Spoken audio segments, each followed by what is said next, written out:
c'est un SCO qui revit, qui va vers l'avant, qui fait plaisir à voir jouer.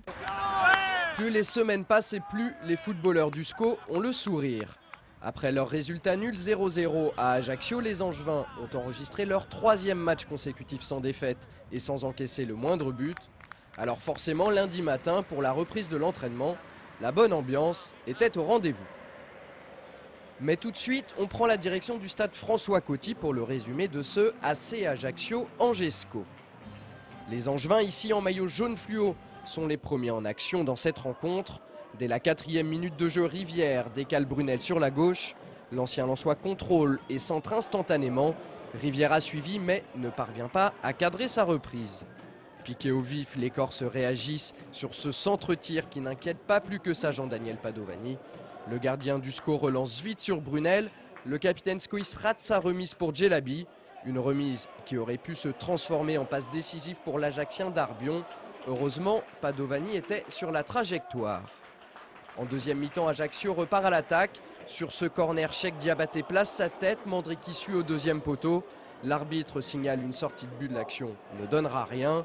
C'est ensuite au tour de Vial de tenter sa chance des 25 mètres pour Ajaccio, sans réussite. Bien en place, dans cette seconde période, les hommes de Jean-Louis Garcia percent sur cette action le premier rideau corse. Malheureusement, la passe de Do Marcolino pour Allo est un peu trop forte. En toute fin de match, les Ajacciens se procurent la dernière occasion de la rencontre par l'intermédiaire de Ludovic Assuar.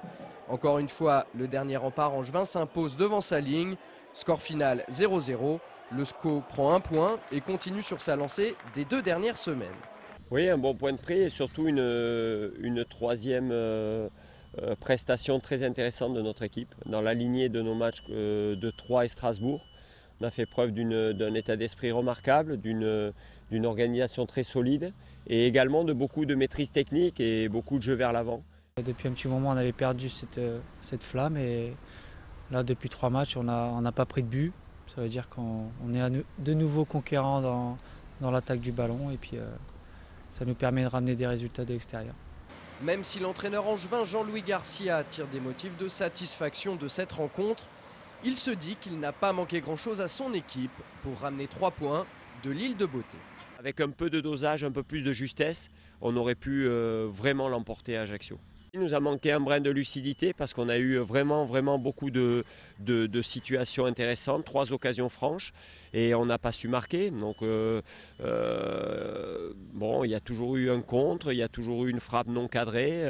Dès la première minute de jeu, on a une superbe occasion par Jean-François Rivière au premier poteau. Donc là, il nous manque et c'est ce qu'il faut travailler. On est en progrès, mais on doit s'améliorer dans le dernier geste ou dans la dernière passe pour se trouver dans des situations plus intéressantes. Parmi les autres résultats de cette 11e journée, on note le match nul entre Strasbourg et Troyes, 0-0. Boulogne, de son côté, a chuté à domicile face aux Sangliers sedanais, 1-0. Enfin, Tours a créé la surprise en s'imposant 3-1 face à Lens. Un résultat qui intéresse au plus haut point les Angevins. L'équipe d'Indre-et-Loire sera le prochain adversaire du SCO, vendredi 24 octobre à 20h30 au stade Jean-Bouin. Au classement, la formation entraînée par Jean-Marc Furlan conserve sa première place grâce au faux pas des Lensois. Angers est 10e à 10 longueurs des Alsaciens et garde 5 points d'avance sur le premier relégable Châteauroux.